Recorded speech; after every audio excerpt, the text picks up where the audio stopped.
Հայաստան-Լիտվա հարաբերությունները զարգանում են գրեթե բոլոր ուղղություններով՝ դիվանագիտական կապեր, տնտեսական, մշակութային, կրթական ոլորտներում համագործակցություն։ Այս տարի լրանում է Հայաստանի եւ Լիտվայի միջև դիվանագիտական կապերի հաստատման 35-ամյակը։ Ազգային ժողովի արտաքին հարաբերությունների մշտական հանձնաժողովի հրավերով այս շաբաթ մեր երկրում էր Սեյմասի համանուն հանձնաժողովի նախագահի գլխավորած պատվիրակությունը։ Հանդիպումների շարք ու քննարկումների լայն շրջանակ խորհրդարանում պատվիրակներին նախ ընդունեց ազգային ժողովի փոխնախագահ Ռուբեն Ռուբինյանն, ապա կայացավ հանդիպում արտաքին հարաբերությունների մշտական հանձնաժողովի անդամների հետ։ Հայաստանի եւ Լիտվայի միջխորհրդարանական հարաբերությունները վերջին շրջանում շատ ակտիվացել են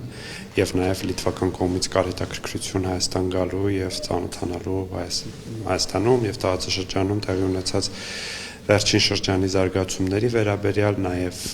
խոսելու մեր երկկողմ հարաբերությունների վերաբերյալ, Հայաստան-Եվրամիություն հարաբերությունների վերաբերյալ։ Եվրոպա ձգտող Հայաստանին եվրաինտեգրման հարցում Լիտվան հաստատակամ աջակցում է, նշում է падգամավորն ու փաստում, որ Եվրամիության շրջանակում Լիտվան մշտապես Հայաստանի կողքին է։ Բոլոր որոշումները, որոնք կապված են Եվրոպական միության խորհրդում, օրինակ Հայաստանի հետ, Լիտվան առաջիններից է, որ միշտ կողմ է լինում եւ առաջ է մղում Հայաստանի շահերը եւ մեր օրակարգը եւ այս առումով շատ շնորհակալ ենք լիտվացի գործընկերներից, ինչը նաեւ խորհրդարանական մակարդակում է այդպես։ Խորհրդային անցյալ ունեցող Լիտվան Եվրամիության անդամ է 2004 թվականից, թերևս հենց դրանով էլ պայմանավորված Հայաստանի եվրոպական ձգտումներն այդ երկրի համար առավել քան անկալելի են։ Լիտվան շատ ավելի լավ է ճանաչում Հայաստանի իրավիճակը եւ Հայաստանի խնդիրները, Հայաստանի եվրոպական ինտեգրման հնարավոր բարդություններն ու առավելությունները, ուստի այս առումով Լիտվան ավելի քաջալերող է այս հարցում Հայաստանին։ Մենք ունենք պատմական ընդհանրություններ եւ մի շարք ոլորտներում համագործակցության հնարավորություններ։ Հայաստանը կարևոր երկիր է Լիտվայի համար։ Հայաստան-Լիտվա հարաբերություններում կա տնտեսական չիրացվածներ ուժ, տնտեսական բլոկում կան օրինակելի լուծումներ, որոնք կտեղայնացվեն մեր երկրում։ Մի օրինակ կարող եմ բերել աղբի վերամշակման հետ կապված, իրենք շատ լավ փորձ ունեն եւ կառավարությունը աշխատում է իրենց հետ այդ փորձը փոխարելու ուղղությամբ։ Եվրոպական ինտեգրման հարցերի մշտական հանձնաժողովում ի թիվս այլ ուղղությունների քննարկվեց Եվրամիության վիզաների ազատականացման գործընթացին վերաբերող հարցը։ Սեյմասի պատվիրակների հաջորդ հանդիպումը պաշտպանության եւ անվտանգության հարցերի մշտական հանձնաժողովում էր լիտվական կողմի հետ քննարկվեցին տարածաշրջանային զարգացումներին, աշխարհաքաղաքական վերաձևումներին ու անվտանգային նոր միջավայրի ձևավորմանը վերաբերող հարցեր։ Անդրանիկ Քոչարյանը Ռեմիգիոս Մոտուզասի խնդրանքով ներկայացրեց Հայաստանի Հանրապետության զինված ուժերում իրականացվող ռեֆորմները, ժամանակի պահանջներին համահունչ կրթական բարձր ցենզ ունեցող մեր երկրի բանակի դիմագիծը։ Այսօր Հայաստանում գործում են բազմաթիվ ձեռնարկություններ, պաշտպանական խնդիրների լուծման ուղղված կառավարությունը հրաժարություն է տվել ռազմաարդյունաբերության ոլորտին եռամյա ծրագրեր կազմելու։ Մեր ծախսերի մեջ կարևորում ենք կրթական ծրագրերը, վերանայել ենք կառավարման համակարգ ամբողջությամբ առաջնագծից մինչև զինված ուժերի պատրաստման ծրագրերը։ Առանցքում էր Հայաստանի խաղաղության օրակարգը։ Ասեմ ձեզ, որ Հայաստանի Հանրապետությունը խաղաղության օրակարգին հասնելու համար իրականացրել է բազմաթիվ ռեֆորմներ պաշտպանության ոլորտում, կատարելագործելով իր օրենսդրական բազան, նաև մեր նպատակներին հասնելու համար մենք նաև ունեցել ենք բազմաթիվ քննարկումներ մեծ բալթյան երկրների փորձը ուսումնասիրելու առումով, հատկապես պայեստազոր եւ աշխարհազորի խնդիրների լուծման տեսանկյունից։ Ազգային ժողովում տեղի ունեցավ հանդիպում նաև բարեկամական խմբի մակարդակով, անդրադարձ կատարվեց ժողովրդավարական ինստիտուտներին եւ մեր երկրում առաջիկայում կայանալիք խորհրդարանական ընտրություններին։ Սեյմասի պատվիրակությունը մինչ Երևանից մեկնել է Եղարցի Ծառնակաբերդի հուշահամալիրում եւ հարգանքի տուրք մատուցեց Հայոց ցեղասպանության զոհերի հիշատակին։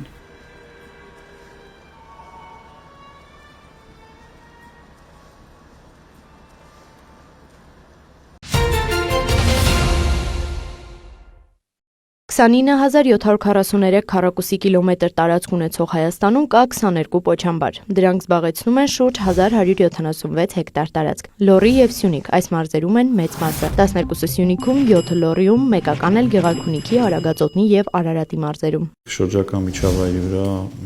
անմիջական ազդեցություն ունեցող տնտեսության կարևոր ճյուղերից մեկը դա լեռնահանքային արդյունաբերությունն է, մասնավորապես մետաղական հանքերի շահագործումը, իսկ մետաղական հանքերի շահագործման ընթացքում ձևավորվում են պոչամբարներ թափոնների տեղադրման համար։ Դեռևս ԽՍՀՄ ժամանակներից լեռնահանքային մետաղական հանքերի շահագործման արդյունքում մենք ունենք պոչամբարներ ռեկուլտիվացված, ունենք չգործող պոչամբարներ։ Պոչամբարը հանքարդյունաբերության ենթակառուցվածք է։ Հանքերի հարստացման կամ վերամշակման ընթացքում առաջացած հեղուկ կամ պինդ թափոնները, այսպես կոչված պոչանքները, հենց այստեղ են կուտակվում։ 22 պոչամբարից 7-ը հիմա էլ գործում են, 6-ը ռեկուլտիվացված են։ 9-ը պետք է ռեկուլտիվացվեն, այսինքն խախտված տարածքները վերականգնվեն ու անվնաս վիճակի բերվեն։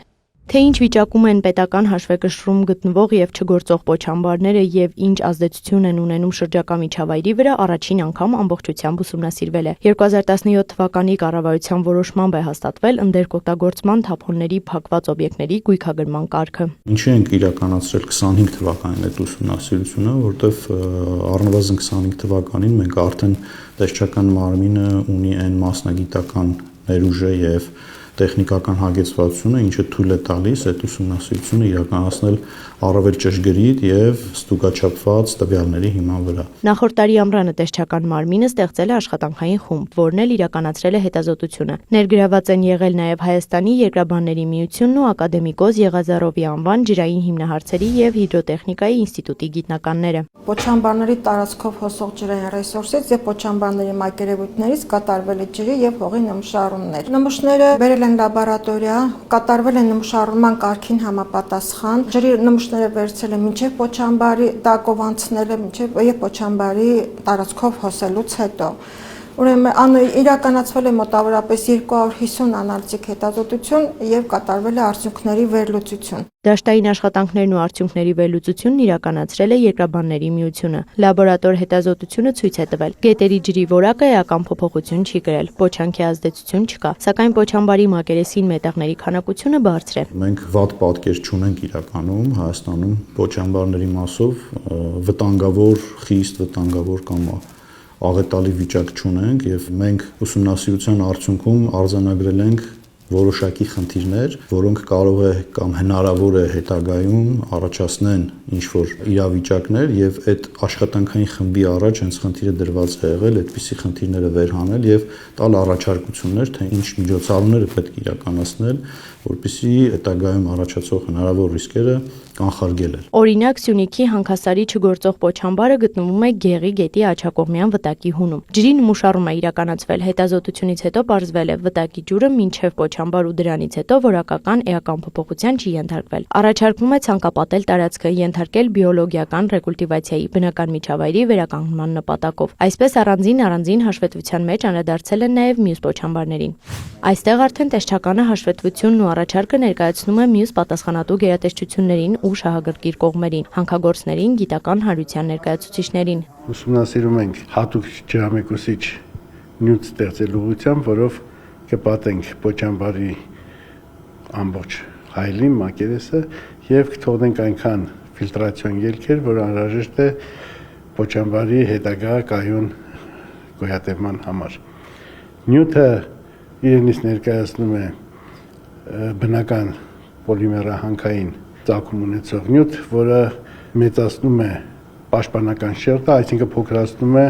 ֆիլտրացիայի գործակիցը։ Այս նյութը ըստ Թոքմանյանի օգտագործվել է տարբեր բնագավառներում, այդ թվում գյուղատնտեսությունում։ Բոլոր դեպքերում արդյունքները գոհացնող են եղել։ Նոյեմբերից սկսած մենք անում ենք կոնկրետ պոչերի վրա ուսումնասիրելով նյութի ագրեսիվության, պոչի ագրեսիվության ազդեցությունը այս նյութով ստեղծված տեխնոլոգիաների վրա բացարձակապես ազդեցություն չունի այս պահի դրությամբ եւ բոլոր փորձարկման արդյունքները, որոնք հրատարակվել են բարձր տեխնոլոգիաների տեղեկագրում, ցույց են տալիս, որ մենք կարող ենք անցնել հաջորդ փուլին։ Հաջորդ փուլը նյութը բնական միջավայրում փորձարկելն է։ Առաջարկելու ենք մեր գործընկերներին փորձնական ընտրենք որևիցե մի տարածք եւ փորձնական այդ նյութը օգտագործենք, արդյունքները շատ ընդամենը մի որոշ ժամանակ հետո մենք կհասկանանք արդյունքները, ինչ արդյունքներ ենք ստացել եւ այդ նոր մեթոդը ես կարծում եմ, որ Նաև հնարավորություն կա ընդհանրապես փոչերի ռեկուլտիվացման մեջ սահմանել որպես նոր ստանդարտ, չափորոշիչ, որը որ նաև պարտադիր կլինի բոլոր նաև փոչերի ռեկուլտիվացման համար։ Հայաստանի հանքագործների եւ մետալուրգների ասոցիացիայի նախագահը նշում է, իրենք եւս կողմ են, որ մեկ ընդհանուր մոտեցում լինի։ Հիմա հնարավորություն կա կառավարության ներկայացուցիչների հետ միասին, բիզնեսի հետ միասին եւ գիտական մեր գործընկերների հետ միասին այս հարցին ավելի ճիշտ սիստեմատիկ ոնց որ լուծում տանք եւ նաեւ սիստեմատիկ մոտեցում լինի, որը չի եղել։ Սակայն բացի պատշաճ կերպով ռեկուլտիվացնելը, որպեսզի այնտեղ անվտանգ բուսականություն աճի, մի խնդիր եւս կա։ Պոչամբարները համարվում են հանքանյութ պարունակող տարածքներ։ Օրինակ, ոսկու հանքի համար ստեղծված պոչամբարը որոշ չափով ոսկի է պարունակում եւ հնարավոր է, որ երկրորդային, երրորդային վերամշակման ենթարկվի։ Դրա համար մենք նաեւ մեր տարածքային կառավարման եւ ենթակառուցվածքների նախարարության գործընկերներին ենք հրավիրել, որպեսզի հասկանանք, թե որ պոչամբարի հետ ինչ գործողություն է պետք իրականացնել։ Պատասխանատու գերատեսչությունները գիտական հանրության ու մասնավոր հատվածի ներկայացուցիչները հանդիպելուց քննարկելուց հետո որոշեցին։ Մասնագիտական եւ գիտական նաեւ ներուժը օգտագործելով ներհայաստանյան եւ ուսումնասիրելով իհարկե միջազգային փորձը ստեղծել այդ միջգերատեսչական, այսպես ասած, համատեղ աշխատանքային խումբը եւ առանձնացնել առաջնահերթությունները եւ փորձել մեր առաջարկած տարբերակը մեթոդիկան սահմանելով նոր ստանդարտներ իհարկե։ Պոչամբարների խնդիրը լուծելու համար առաջին քայլն արդեն արված է, նշում են բնապահպանության եւ ընդերքի տեսչական մարմնից։ Անհրաժեշտ ուսումնասիրությունն արդեն կա։ Աշխատանքային խումբը, որ ստեղծվելու է առաջիկայում, հենց այդ ուսումնասիրության հիման վրա էլ իրականացնելու է մյուս գործուն քայլերը։ Էմմա Վարդանյան, Արման Թովմասյան, Լիլիթ Հովհաննիսյան։ Ռուսաստանի արտգործնախարար Սերգեյ Լավրովն անդրադարձել է Հայաստանի վարչապետ Նիկոլ Փաշինյանի եւ Ռուսաստանի նախագահ Վլադիմիր Պուտինի ապրիլի 1-ի հանդիպմանը։ Նրա խոսքով Հայաստանն ըմբռնումով է մոտեցել ռուսական կողմի բարձրաձայնած մտահոգություններին։ Մոսկվան կհետևի Երևանի հետագա գործնական քայլերին։ Իր հերթին Կրեմլի խոսնակ Դմիտրի Պեսկովը ղեկավարների հանդիպումը որակել է օգտակար, անկեղծ եւ անհրաժեշտ։ Նրա խոսքով երկու երկրներին միավորում են խոր պատմական կապեր։ Ռուսաստանում ապրում է հայկական մեծ սփյուռք, շուրջ 2 միլիոն մարդ, հետևաբար Հայաստանի ղեկավարության ընտրած կողմնորոշիչները Մոսկվայի ուշադրության կենտրոնում են։ Հայաստանի հետ հարաբերությունների թեմային է անդրադարձել նաև Ռուսաստանի փոխվարչապետ Ալեքսեյ Օվերչուկը։ Նրա պնդմամբ, եթե Հայաստանն անդամակցի Եվրամիությանը, ապա Ռուսաստանը Հայաստանի հետ ավիահաղորդակցություն չի ունենա, ինչպես եւ չունի ԵՄ անդամ այլ երկրների հետ։ Նա միևնույն ժամանակ նշել է, դեռ պարզ չէ, թե ինչ արդյունքներ կունենա Հայաստանի անդամակցությունը Եվրամիությանը։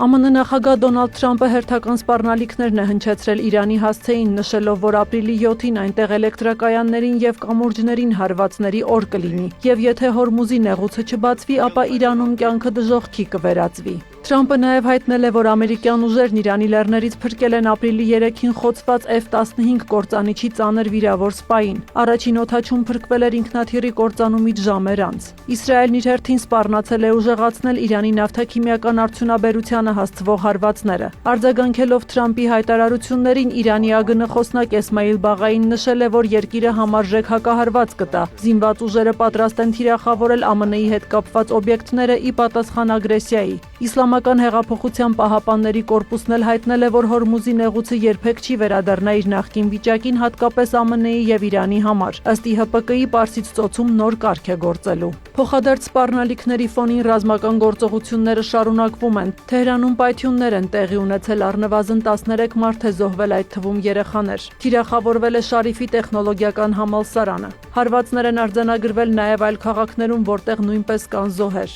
Իրանն էլ հրթիռներ է արձակել Իսրայելի ուղղությամբ, թիրախավորվել են երկրի կենտրոնական եւ հյուսիսային շրջանները, Հայֆայում կա 2 զոհ։ Արաբական Միացյալ Էմիրություններում հարված է հասցվել հեռահաղորդակցության շենքի։ Իրանական ԱԹՍ-ներ եւ հրթիռներ են խոցել Սաուդյան Արաբիայում եւ Քուվեյթում։ Ռազմական գործողությունները շարունակվում են նաև Իսրայելի եւ Հզբոլահի միջև։ Բեյրութն ապրիլի 5-ին 8 ավիահարվածի է ենթարկվել։ Լիբանանում 1 օրում շուրջ 40 մարդ է զոհվել։ Իրանի արտգործնախարար Աբբաս Արաղչին տարածաշրջանում տիրող իրադրությունը քննարկել է Հնդկաստանի եւ Ռուսաստանի իր պաշտոնակիցների հետ։ Սերգեյ Լավրովի հետ զրույցում Արաղչին տեղեկացրել է, որ ԱՄՆ-ն եւ Իսրայելը հարվածում են Իրանի արդյունաբերական ենթակառուցվածքին, հիվանդանոցներին, դպրոցներին, բնակելի թաղամասերին եւ միջուկային օբյեկտներին։ Լավրովն իր հերթին հույս է հայտնել, որ իրավիճակն ապաեսկալացնելու մի շարք երկրների ջանքերը հաջողությամբ կպսակվեն։ Միևնույն ժամանակ Ռոսատոմի ղեկավար Ալեքսեյ Լիխաչովը հայտնել է, որ Իրանի Բուշեր ատոմակայանից տարհանվել է 198 աշխատակից։ Ռուսաստանցի անձնակազմի տարհանումն իրականացվում է Հայաստանի տարածքով։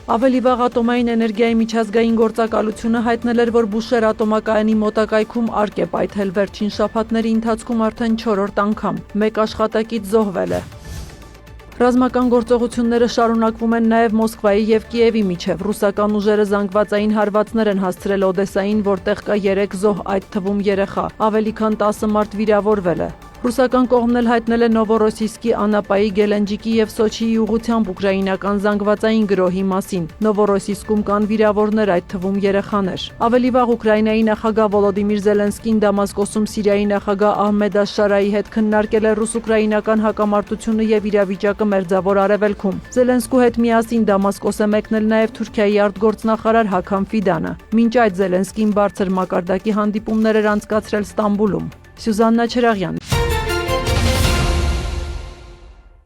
Կրթական նոր միջավայր Վարդենիսի բժշկահումանիտար քոլեջում վերաբացվել է քոլեջի գրադարանը։ Այն անվանակոչվել է մանկավարժ Գրետա Սարգսյանի պատվին, որը տասնյակ տարիներ առաջ սեփական նախաձեռնությամբ հիմնադրեց, հետագայում նաև գեղարվեստական գիտական գրականությամբ համալրեց գրադարանը։ Այն հիմա բարեկարգվել է, համալրվել նոր գրքերով ու համակարգիչներով։ Երկար ժամանակ է, ինչ գրադարանի վերանորոգումը մեզ համար շատ կարևոր խնդիր էր համարվում, որտեղ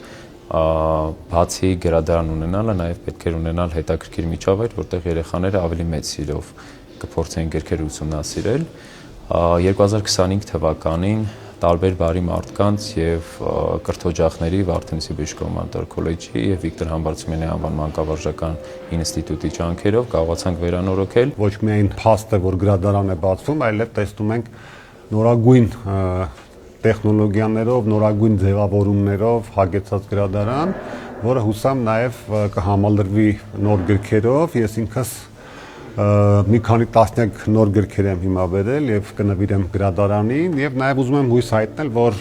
գրադարանի լինելը չի մնա որպես արձանագրելի փաստ, այլ նաեւ իսկապես օգտակար կլինի ուսանողներին։ Մասնագիտական գրականությունից զատ ուսանողներին հետաքրքրում է ժամանակակից արտասահմանյան գրականությունը։ Դասականներին էլ նախընտրում են կարդալ նոր հրատարակությամբ։ Գրաֆոնդի համալրումը սկսել եւ շարունակելու են ըստ այս պահանջների։ Այսօրվա միջոցառումը, որը կապված էր գրադարանի բացման հետ, առավելագույնս կարևոր է, քանի որ կան բացեր, որոնք լրացնում են նաև գրքերը։ Ուրախ կլինեմ, որպեսզի մեր բոլոր երիտասարդները շատ գրքեր կարդան, քանի որ հենց գրքերով կարող ենք մենք մեզ վերագտնել, զարգանալ։ Գրադարանը մենք ծառայեցնել ենք ոչ միայն կրթօջախին, այլ նաև համայնքի համար եւ համայնքի մեր գրքասեր երիտասարդները կարող են ազատ օգտվել առանց ինչ-որ պայմանի եւ ունենալ հետաքրքիր ժամանց, կազմակերպել միջոցառումներ։ Գրադարանի հիմնադիր Գրետա Սարգսյանի հիշատակին նվիրված միջոցառմամբ ուսանողներն ու դասախոսները գնահատում են նրա կատարած գործը եւս մեկ անգամ շեշտում. անձնական եւ մասնագիտական զարգացումն առանց գրքի եւ ընթերցանության թերի կլինի։ Անահիտ Կարյան, Սարգիս Ալավերդյան։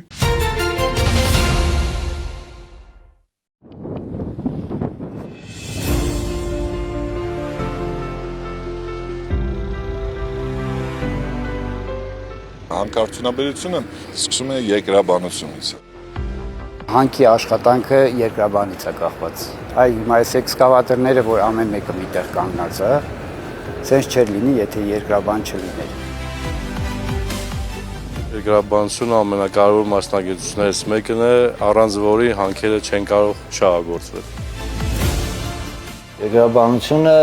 հետաքրքրասեր խելացի մարդու մասնագիտություն է ամբողջ աշխարհում պահանջված։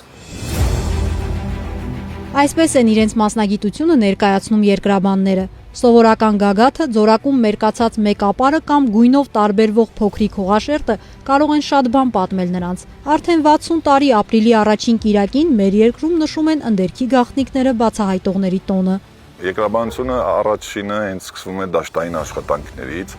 այսինքն բնության գրկում ես լինում եւ ամենահետաքրքիր ոնց մարդիկ իրենց հանգիստը շատ ժամանակ փորձում են կազմակերպել բնության գրկում, ճիշտ է։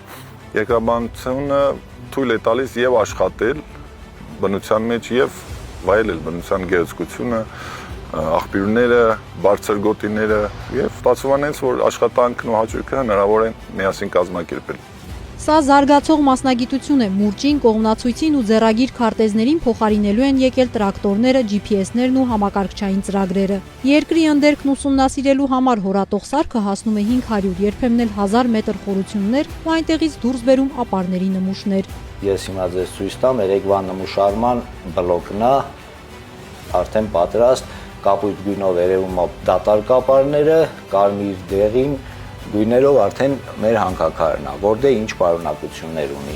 Ստե այս պահը ցույց է տված պղնձի էկվիվալենտով։ Բայթեցումից հետո մեր երկրաբանները գնում տեղում նշում են մեր GPS սարքերի օգնությամբ կոնկրետ կոորդինատներով, որտեղ էքսկավատորը որտեղից որ պետք է մտնի աշխատելու, մեր երկրաբանները ցույց են տալի, որ ասենք սկզբից պետք է մտնի ստեղից։ Տարիներ առաջ կողմնացույցով, կողմնորոշիչներով, անկյունաչափերով ու մետրերով էին որոշում, թե որ հատվածից են նմուշներ պետք։ Հիմա գիրոսկոպիկ սարքով $50,000 գերազանցող արժողությամբ այս գործիքն օգնում է որոշել նմուշարման վայրն ու անկյունը, բացառելով սխալվելու հավանականությունը։ Առաջներում այս ծրագրերը չկար, բոլորը արվում էր ձեռքով, քարտեզների վրա, ամեն ինչ ձեռքով էր արվում։ Իսկ հիմա ծրագիրը կոորդինատները տալիս ես, ինքը բազա ունենք, բազայում հավաքված բոլոր հորատանցքների բազան մենք ունենք, այսինքն եւ կոորդինատներով, եւ պարունակություններով ու ծրագիրը մեզ հնարավորություն է տալիս բոլորը ցենց on-line այսպես տեսնել։ Այսինքն նույն երեկվա տեսած նմուշարկման բլոկն է։ Այսօր արդեն պատրաստ ունենք մենք։ Երկրաբանի ամենալավ աշխատասենյակը բնությունն է, ասում են մասնագետները։ Ամենասիրելի փուլերը որոնումն ու հետախուզությունը, որի հաջող ավարտը պարտադիր տոնվում է մոտակա գյուղից գնված գառով։ Աշխատանքը ավարտվում է շատ լավ արդյունք ունենում, գառն էլ պիտի մորթի էլի։ Դաշտում ամեն մարդու համար հետաքրքրություն կգտնվի, օրինակ ման գալը փորձել արդեն այդ որ ման ես գալիս ինչ-որ բան ես գտնում, դա արդեն ինքնին իրանով հետաքրքրացնում ամեն ինչ։ Միշտ էլ երկրաբանը պիտի քայլի, գնա, հասնի մոտիկանա, ձեռ տա քարին, ջարդի, նայի եւ որոշ գրառումներ անի։ Կապված հանքայնացման կամ փոփոխության հետ կապված հիդրոթերմալ եւ այլ երկրաբանական ուսումնասիրություններ կատարի։ Սա մասնագիտություն է, որի նկատմամբ հետաքրքրությունը տարեցտարի ավելանում է, ասում է Մայրբուհի աշխարհագրության եւ երկրաբանության ֆակուլտետի դեկան Սարգիս Քելյանը։ Կար ժամանակ, որ դիմորդները շրջանցում էին բաժինը, բայց հանքարդյունաբերական ձեռնարկությունների հետ համագործակցությունը մեծացրել է ոլորտի գրավչությունը։ Տարիներ շարունակ հետաքրքրություն որպես այդպեսին երկրաբանություն մասնագիտություն չէ ներկայացնում հասարակության շրջանակներում։ Հիմա ու եւ քանի որ պահանջարկը բավականին մեծ է, տենդենսը կարծես նաեւ տանում է դրան, որ արդեն իսկ ուսանողների թիվը, հետաքրքրվողների թիվը բավականին աճել է։ Կարևորագույնը դա, ինչպես նշեցիք, համագործակցություններ մեր գործընկերների հետ, ինչպես մասնավոր, այնպես էլ պետական գերատեսչությունների հետ եւ ի պատիվ մեր գործընկերները ֆիքսել են այն հանգամանքը, նաև ներդրում են անում տվյալ ոլորտում, այսինքն կրթական համակարգում։ Ենթակառուցվածքների ձևավորումից մինչև կարիերայի խնդիր են լուծում։ Ընդ որում նաև այդ թվում նաև այդ շրջանակներում նաև չկան ուսանողներ, որոնք սոցիալական խնդրի պատճառով կարող են ուսումից զերծ մնալ։ Հանքարդյունաբերությունից զատ երկրաբանները որոշիչ դեր ունեն քաղաքաշինության, ջրային ռեսուրսների կառավարման, բնական աղետների կանխատեսման, շրջակա միջավայրի պաշտպանության, էներգետիկայի եւ շատ ու շատ այլ ոլորտներում։ Տիգրանուհի Բադալյան, Ռոբերտ Օհանջանյան։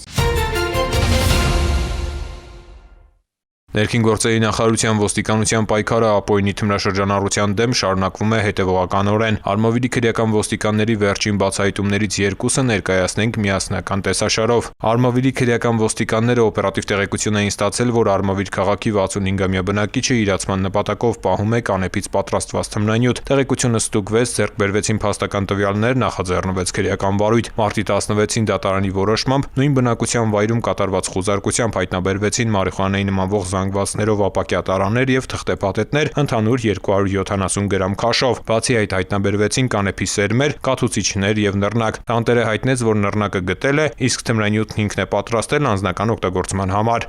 Մարտի 18-ին էլ Արմավիրի քրեական ոստիկանները ստացան նմանատիպ տեղեկություն։ Նույն օրը ժամը 15:45-ին Երևան-Էջմիածին ճանապարհին ձերբակալվեցին Շահումյան գյուղի եւ Աղարշապատ քաղաքի 64-ամյա երկու բնակիչ։ 5 րոպե անց Երևան-Արմավիր ճանապարհին ձերբակալվեցին Հացիկ գյուղի 52-ամյա եւ Արմավիր քաղաքի 71-ամյա բնակիչներ։ Երկու մեքենաները տեղափոխվեցին պահպանվող հատուկ տարածք եւ կնիկվեցին։ Առաջին մեքենայի վարորդի եւ երկրորդ մեքենայի ուղևորի մոտ հայտնաբերվեցին դեղնականաչավուն զանգված եւ Սուբուտեքսի նմանվող կեսհաբ։ Շահումյան գյուղի բնակիչ 64-ամյա տղամարդը խոստովանեց, որ ձերբակալվելուց առաջ 25000 դրամով Սուբուտեքս էր իրացրել վարորդին։ Պարզվեց նաեւ, որ նույն Սուբուտեքսը նրան էր իրացրել Հացիկ գյուղի բնակիչ 52-ամյա տղամարդը։